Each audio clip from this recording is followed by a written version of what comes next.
Hi hello friends, Lakshmi Devi log YouTube ಚಾನಲ್ಗೆ ಸ್ವಾಗತ ಸುಸ್ವಾಗತ. ನಾ ಮಾಡುವ ರೆಸಿಪಿ ಚಿಕನ್ ಪೆಪ್ಪರ್ ಮಾಡುವ ವಿಧಾನ.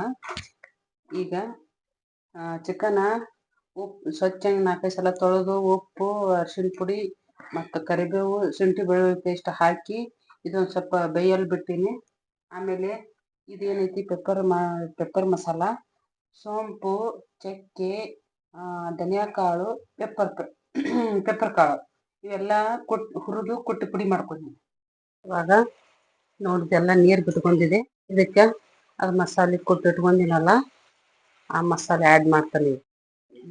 ಕಾಳು ಮೆಣಸು ಕಡಿಮೆ ಆಗಿದೆ ಅಂತೇಳಿ ಪ್ರೈವೇಟ್ ಜಜ್ಜಿನಿದಷ್ಟ ಇದೊಂದು ಹಾಕ್ತಾನೆ.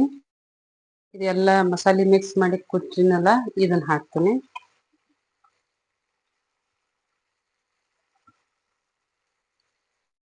ಈಗ ನೋಡಿ ನೀವು ಹೆಂಗೆ ತಿಂತೀರ ಅನ್ನೋದು ನಿಮ್ಮ ಮ್ಯಾಗ ಡಿಪೆಂಡ. ನೋಡಿ ಮಾಡಿ ಹಾಕ್ತೀನಿ. ಮೇಲ್ಗಡೆ ಸ್ವಲ್ಪ ಕೊತ್ತಂಬರಿ ಆ್ಯಡ್ ಮಾಡಿ. ಈಗ ಪೆಪ್ಪರ್ ಚಿಕನ್ ರೆಡಿ ಆಗಿದೆ. ಚಪಾತಿ ಜೋಡಿ ಆಮೇಲೆ ಅನ್ನ ಜೋಡಿ ಎದ್ರ ಜೋಡಿ ತಿಂದರೂ ಟೇಸ್ಟ್ ಇರ್ತದೆ. ನೀವು ಮಾಡಿ ನೋಡಿ ತಿಂದು ಶೇರ್ ಮಾಡಿ, ಕಮೆಂಟ್ ಮಾಡಿ, ಲೈಕ್ ಮಾಡಿ, ಶೇರ್ ಮಾಡಿ, ಬೆಲ್ ಬಟನ್ ಕ್ಲಿಕ್ ಮಾಡಿ.